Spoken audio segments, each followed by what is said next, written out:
टोनी के तब बाद में बताइए।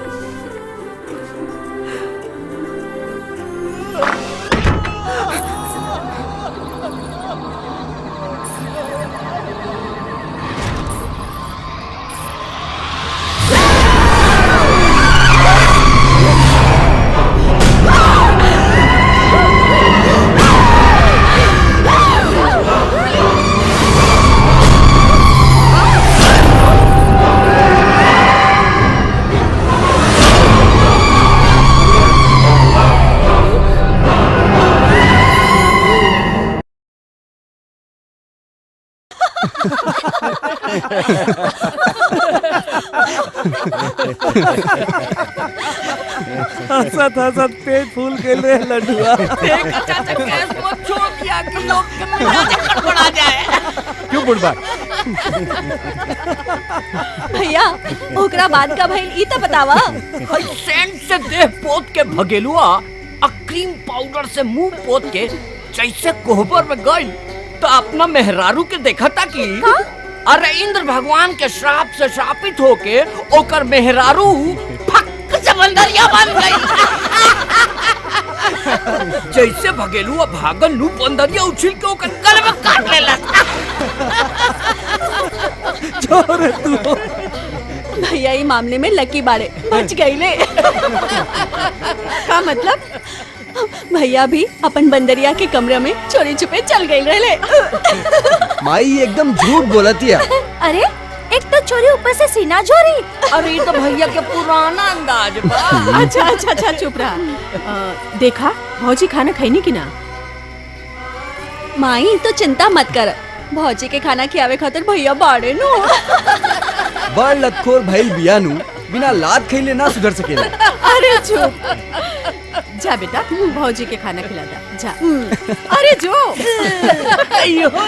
एकदम पागल बियाई। भौजी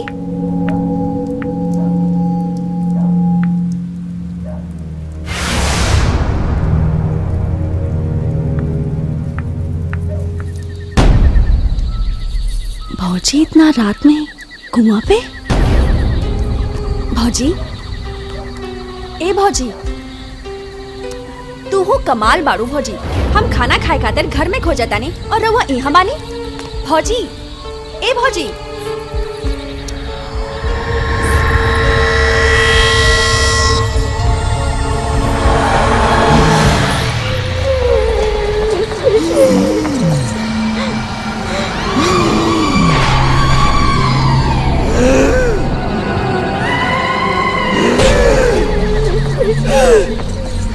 भौजी तो चुड़ैल जैसन काहे भाव बनावा ताड़ू?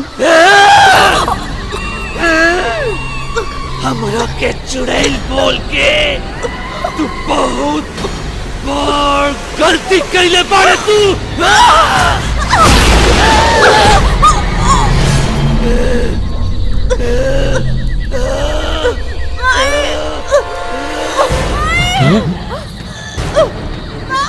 प्रियंका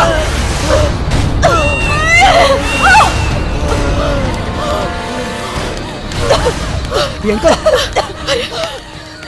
हमारा रखे। कन्या ये का करत आड़ू? लेके जाओ माई एक रखे। संभाल के। चाची ई का करत रहू गायत्री? तोहार दिमाग होश में तबा? तोहारी नादानी बदनामी के कारण बन सकेला।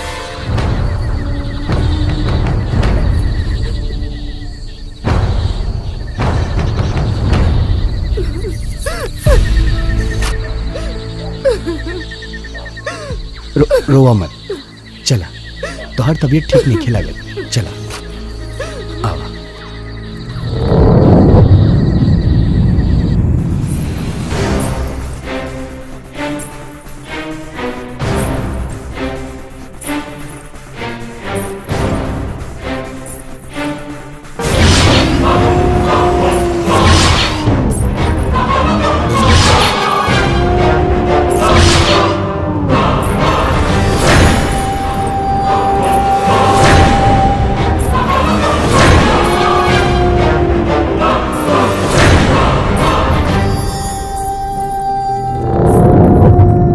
ऐसन कौन जरूरी काम पर गेल है बाबूजी जे रुआ हमरा के बोलेनी है?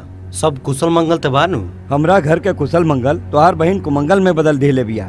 बाबूजी अगर दान दहेज में कोनो कमी हो गिलो के तो खुल के बोली।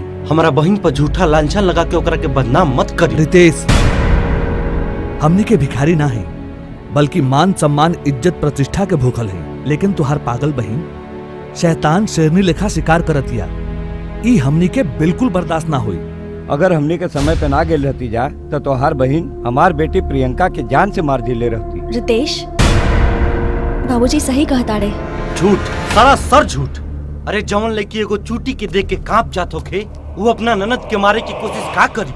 कान से सुनल बात झूठा हो सकेला रितेश, पर आंखी से देखल घटना के तू झूठ न कह सकतारा जौन हमनी के आंखी से देखले बनी जा।